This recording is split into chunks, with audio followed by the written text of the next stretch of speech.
하나님 말씀 함께 보겠습니다. 빌립보서 4장 10절에서 13절의 말씀입니다. 빌립보서 4장 10절에서 13절까지 말씀입니다.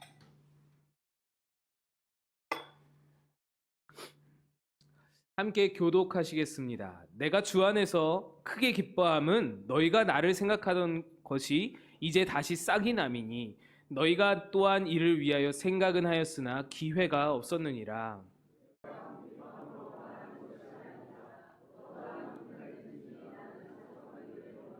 나는 비천에 처할 줄도 알고 풍부에 처할 줄도 알아. 모든 일 곧 배부름과 배고픔과 풍부와 궁핍에도 처할 줄 아는 일체의 비결을 배웠노라.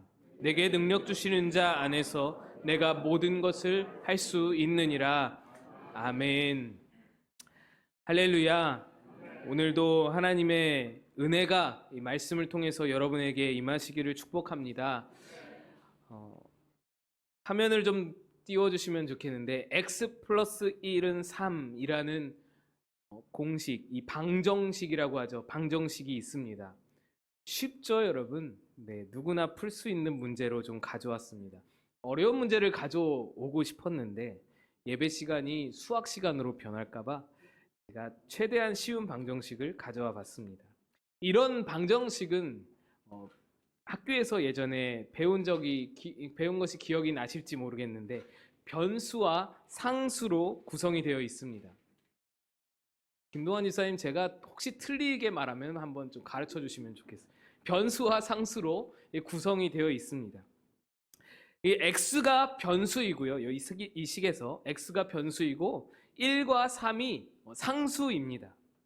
물론 문제가 너무 쉽다 보니까 x도 정해져 있는 것처럼 보이죠. 2가 아니면 답이 없습니다. 근데 문제가 좀 복잡해지면 얘기가 달라집니다.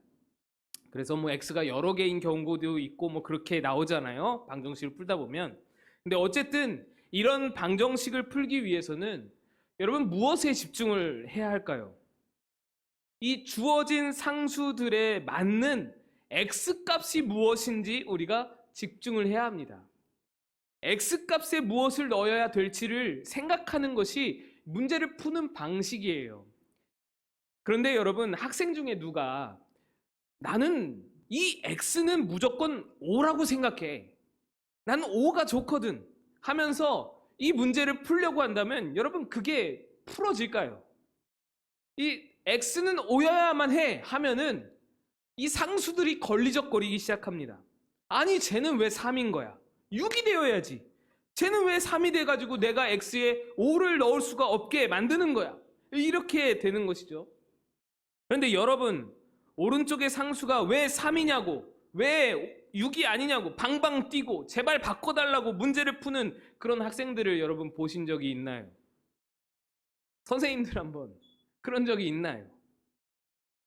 그건 문제를 푸는 게 아니고 그냥 땡깡 피우는 거죠. 그런 사람은 없습니다. 저도 대학생 시절에 과외하러 몇 번 다녀봤는데 정말 공부를 죽기보다 더 싫어하는 친구들도, 소위 수포자라고 불리는 그런 아이들도 문제를 대하는 자세에 있어서만큼은 상수는 주어진 것으로 받아들이고 변수에 뭐가 들어갈지를 곰곰이 고민하는 것이죠. 그 땡깡 피우지 않는다는 것입니다. 근데 여러분, 우리들이 인생 방정식을 대할 때의 모습이 간혹 그런 모습이 우리에게 보여진다라는 것입니다. 이제 그 수식을 좀 치워주시면 감사하겠습니다. 안 보셔도 될 것 같습니다. 인생에서 닥치는 문제들에도 변수와 상수가 존재합니다. 우리에게 다가오는, 우리가 거부하고 싶은 상황과 환경들, 우리에게 주어진 모든 환경들 중에 너무 싫고 너무나 힘들고 고되고 그 모든 어려운 상황들, 환경들이 마치 상수와 같이 우리에게 존재합니다. 그래서 그 환경들은 우리가 꾸준히 노력하고 꾸준히 기도하고 그렇게 열심히 노력해 봐도 그래도 바뀔까 말까 한 요소들이 바로 그 상수와 같은 환경들입니다. 근데 그것을 붙들고 그것을 탓하고 그렇게 불평한다면 여러분, 상수를 향하여서 이거 환경 왜 이러냐고, 이 왜 남들 왜 이러냐고, 이거 왜 육이 아니냐고 이렇게 탓한다면, 이 식을 보면서 상수를 보면서 3이 왜 아니 3이 왜 3이어야만 하냐고, 6으로 바뀔 수 없냐고, 6으로 바꿔달라고 떼깡 부리는 것과 다를 게 없다라는 것이죠. 인생에 닥친 고난, 물론 여러분 제가 말하는 고난이 전부 다 그렇다는 말은 절대로 아닙니다. 전부 다 그럴 수는 없지만 우리가 흔히 겪는 문제들, 내 환경으로 인해서 오는 여러 가지 어려움들, 그것들은 대부분이 정해져 있는 것이고 어쩔 수 없는 것이고 변수를 바라보아야 해결될 수 있는 문제들이라는 것입니다. 변수에 무엇이 들어가야 하는지에 집중해야 하는 문제들이라는 것입니다. 상황과 환경이 아니라 변수를 바라봐야 합니다. 변수가 무엇인가요? 인생 방정식에서의 변수는 우리 마음입니다. 우리 마음에 무엇이 들어갈지를 잘 집중해서 생각해 보아야 이 어려운 환경과 고난과 역경을 이겨나갈 수 있는 해결점이 우리에게 보여준다라는 것입니다. 오늘 말씀에 바울은 비천에나 풍부에나 처할 수 있는 일체의 비결을 배웠다라고 말합니다. 일체의 비결, 이거는 바로 자족하는 비결입니다. 무슨 의미냐 하면 환경이 비천한 환경이고 만족하지 못할 환경이나 내 마음이 그 환경에 좌지우지 되지 않는다라는 것입니다. 환경이 비천하더라도 또 환경이 풍부하더라도 그 환경에 의해서 내 마음이 막 이랬다 저랬다 하는 것이 아니라는 거예요. 비천하면 좌절하고 풍부하면 교만하고 이런 마음이 아니라 이 환경들을 다 뛰어넘어서 나의 마음이 자유롭게 날고 있다라는 그런 의미입니다. 그것이 바로 일체의 비결입니다. 환경에 의해서 내 기분이 좌우되지 않습니다. 환경에 의해서 내 어떤 마음의 상태가 좌지우지되지 않는다라는 것입니다. 그럼 말씀을 한 번 더 읽어보겠습니다. 11절 12절 우리 다시 한번 읽겠습니다. 시작. 내가 궁핍함으로 말하는 것이 아니니라. 어떠한 형편에든지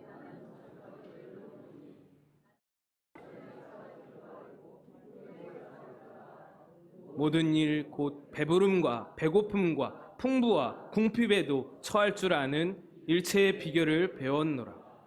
아멘. 여러분, 오늘 말씀에 놀라운 비밀이 있습니다. 바울 사도는 어떠한 형편에든지 자족하기를 배웠노라 라고 하였으면서 그 자족을 인하여서 비천에 처할 줄도 알고 풍부에 처할 줄도 안다라고 했습니다. 자족함이 일체의 비결이라는 겁니다. 어떤 문제가 다가와도 이길 수 있는 비결을 내가 지니게 되었다라는 겁니다. 그러면서 13절에 이렇게 고백을 합니다. 내게 능력 주시는 자 안에서 내가 모든 것을 할 수 있느니라. 형편이 달라지는 게 문제가 아니라, 환경이 어려워지는 것이 문제가 아니라 내 마음을 바꿨더니 모든 문제를 대할 수 있는 비결을 지닐 수 있었다라는 것입니다.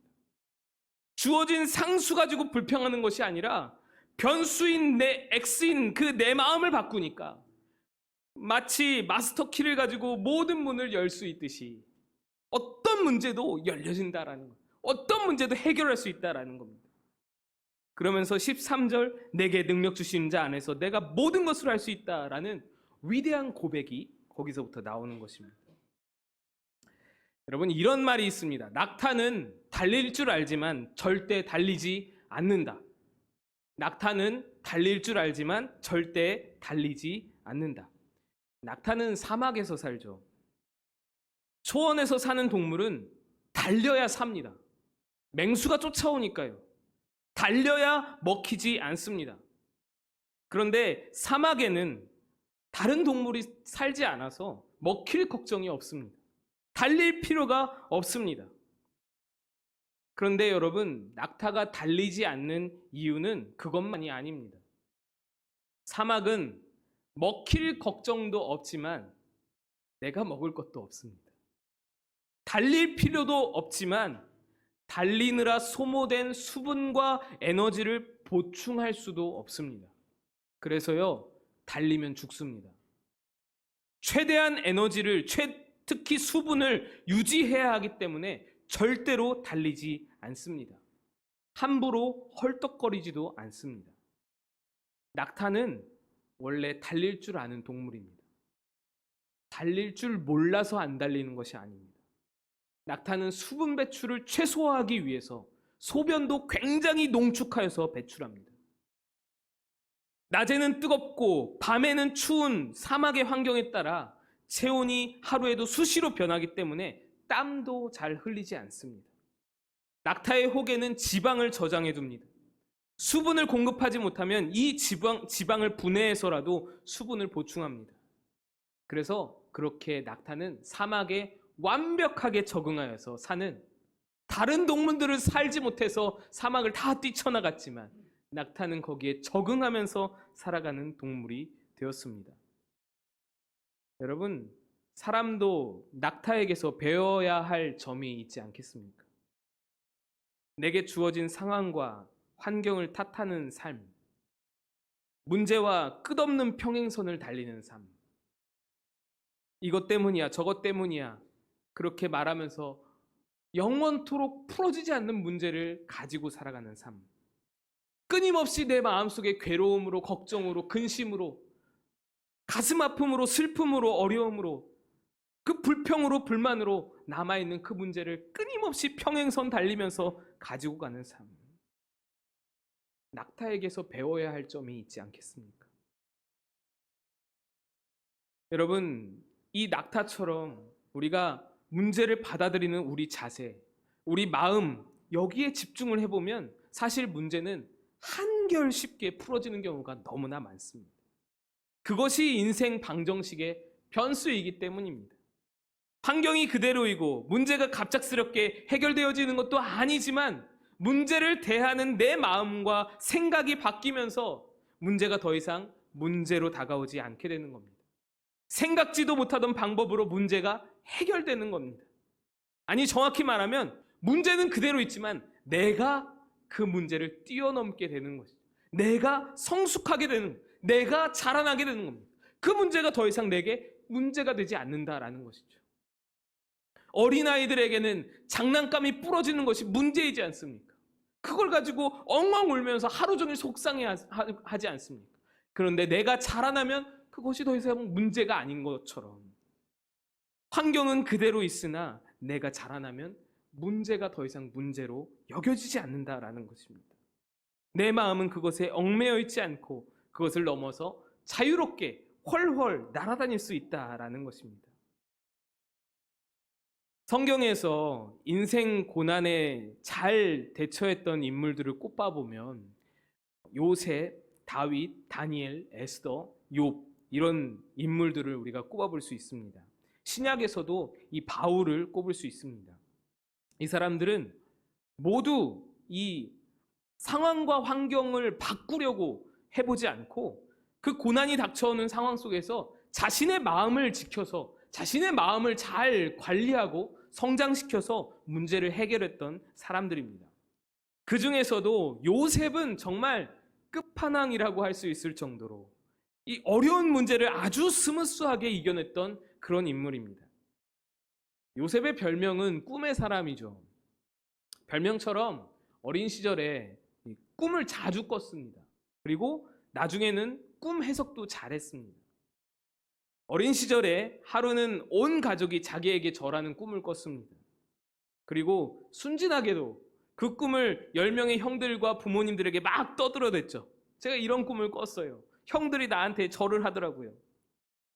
그래서 형들의 시기를 사고 형들은 그를 꿈꾸는 자라고 부르면서 죽이려고까지 했습니다. 비록 죽이지는 않았지만 애굽 노예로 팔아버렸고 그때부터 요셉의 인생은 꼬이기 시작했습니다.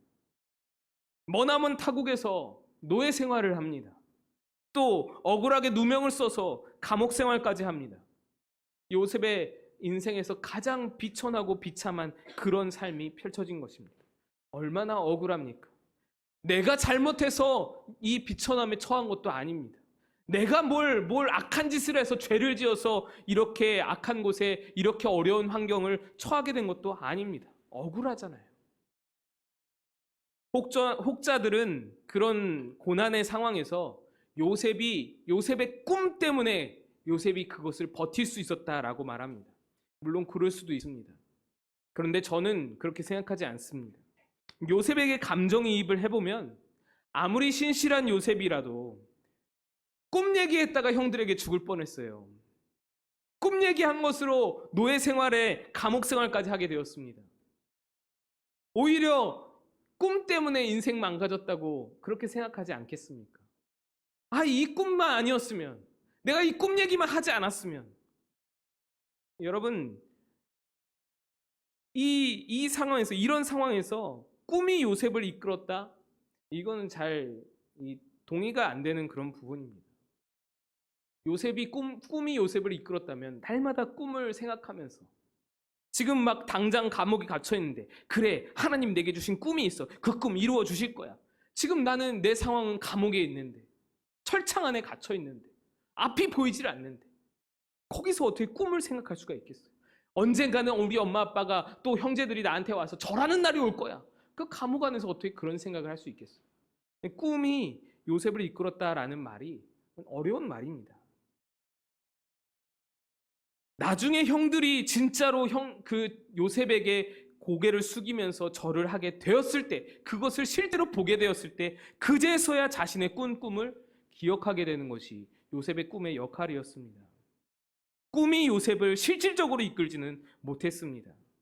그러면 여러분, 요셉이 이 험준한 세월을 도대체 어떤 힘과 능력으로 버틸 수 있었습니까? 무언가는 있을 거 아니에요. 뭐가 있으니까 그 억울함과 답답함 속에서 버티면서 살 거 아니겠습니까? 우리 말씀을 한번 보겠습니다. 창세기 39장 2절 3절 말씀입니다. 함께 읽습니다. 시작. 여호와께서 내 주인 애굽 사람의 집에 있으니 그의 주인이 여호와께서 보며 또 여호와께서 그의 범사에 형통하게 하심을 보았더라. 아멘. 저는요, 이 말씀을 보면서 확신했습니다. 참담한 세월 속에서 요셉을 이끌었던 것은 먼 미래의 꿈이 아니었습니다. 이 캄캄한 어둠 속에서 요셉을 하루하루 이끌었던 것은 그저 오늘 하루 하나님과 동행하는 것, 하나님께서 형통케 하시는 것, 하나님과 함께하는 것. 여러분, 요셉의 관심사는요, 그것밖에는 없었습니다. 어떻게 하면 오늘 하루 하나님과 동행할 것인가? 요셉은요, 먼 미래를 생각하지 않았어요. 생각할 수도 없었고요. 감옥에서 노예 생활하면서 뭘 먼 미래가 있겠습니까? 뭔 꿈이 있겠습니까? 미래가 없어요. 볼 수도 없어요. 희망을 꿈꿀 수도 없었습니다. 그런 거 생각할 겨를이 없어요. 내게 주어진 상황이 노예 생활이야?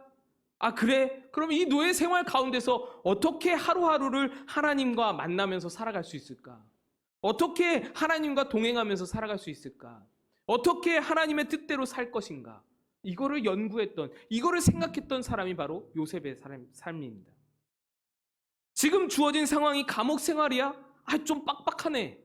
근데 이 감옥에서 어떻게 하나님 뜻대로 살지? 요셉을 이끈 것은요, 하루하루 하나님과 동행하는 삶이었습니다. 꿈이 이끄는 삶이라면요, 여러분, 이게 완전히 다릅니다.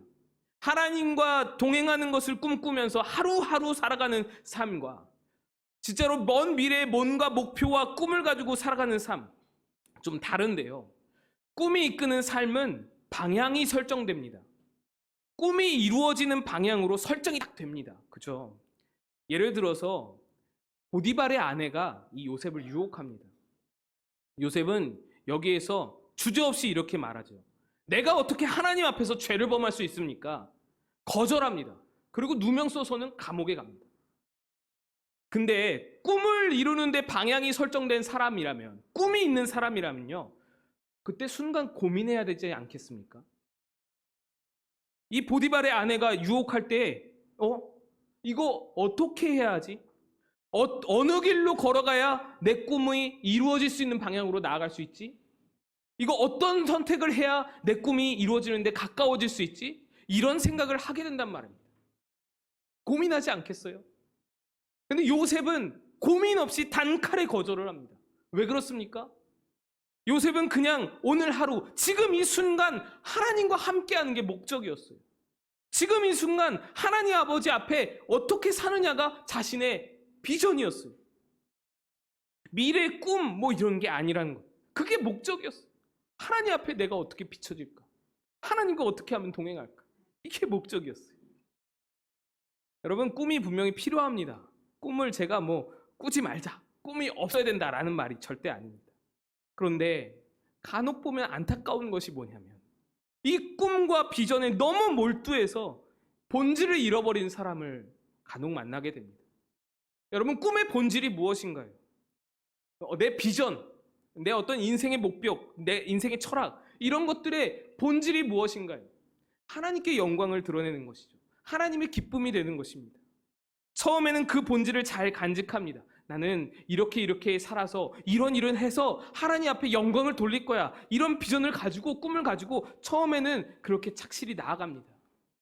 그런데 어쩌다가 문제가 생기면, 어쩌다가 길이 막히면 조급해지면서 자기 비전에, 자기 꿈에 자기도 모르게 함몰이 됩니다. 자기도 모르게 그거에 완전히 몰입해서, 몰두해서 본질을 잃어버립니다. 원래 내가 꿈꾸던 원래 목적을 잃어버리고 그냥 내 꿈, 내 비전에만 함몰되어서 꿈이 나를 이끌다 보니까 하나님 뜻이 아니어도 뭉개고 그냥 걸어가게 되고, 하나님의 어떤 방법이 아니어도 그냥 뭉개고 그것을 걸어가게 됩니다.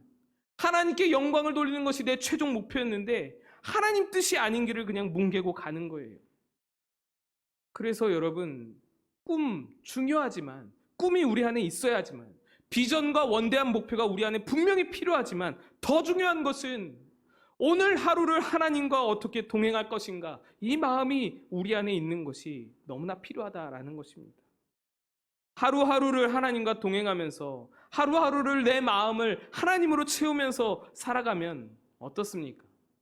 때로는 꿈이 이루어지지 않을 것 같습니다. 이리로 가면 내가 원하는 방향, 내가 꿈꾸는 그런 삶과는 완전히 반대 방향인 것 같습니다. 요셉의 삶이 그랬잖아요. 이리로 가면 망하는 길입니다. 이리로 가면, 이거 노예로 가면은, 이거 감옥에 가면은, 이 내 꿈은 완전히 정반대로 가는 길입니다. 그렇게 보이는 거예요. 완전 반대 방향으로. 근데 그렇게 반대 방향으로 가는 것 같은 하루가 쌓이고 또 쌓이고 쌓이다 보면 어느 순간 돌아보니 나도 모르는 사이에 하나님께서 나의 꿈을 이루어가고 계시는 것을 보게 되는 거예요.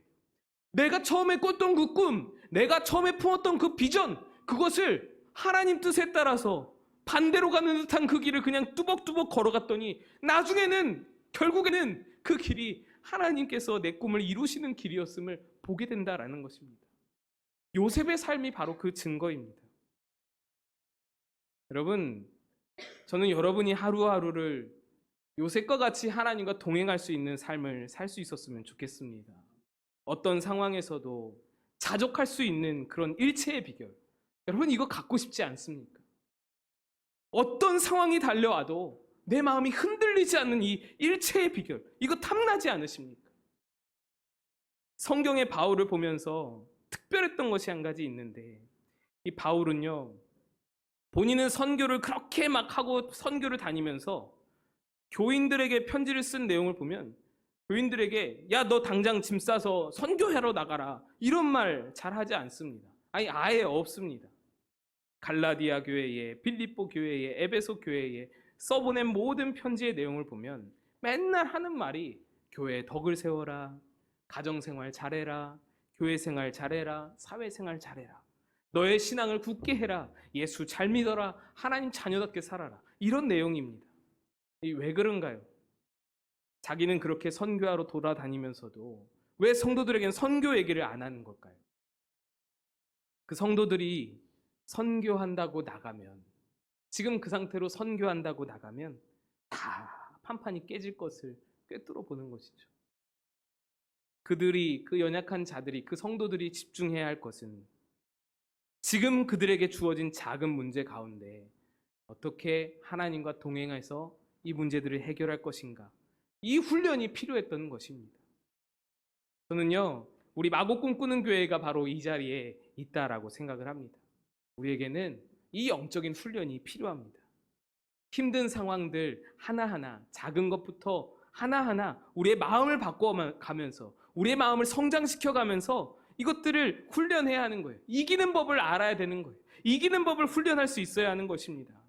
하나님은요, 여러분을 사랑하셔서 때로는 그런 훈련을 위해서 어려움들을 허락합니다. 어려운 상황들을 허락하여 주세요. 안 좋은 상황들, 고난들, 힘듦들, 슬픔들, 마음의 상처들 허락하십니다. 지금 견뎌내야 미래에 더 아름답게 하나님의 꿈을 이룰 수 있는 삶이 되기 때문에, 그래서 이 고난을 허락하시면서 요셉에게 주셨던 고난처럼 이것을 이겨나가시기를 바라면서, 훈련하시기를 바라면서 허락하시는 거예요. 마치 요셉이 감옥 속에서 아무것도 꿈꿀 수 없는 환경에서 하나님만 바라보면서 하나님만 소망 삼아 그렇게 단련되듯이, 하나님은 우리도 마찬가지로 어려운 문제로 단련시키시는 것입니다. 근데 여러분, 그런 느낌 받으신 적 없으신가요? 하나님은 왜 유독 나에게 이렇게 어려운 문제를 주시는 것일까?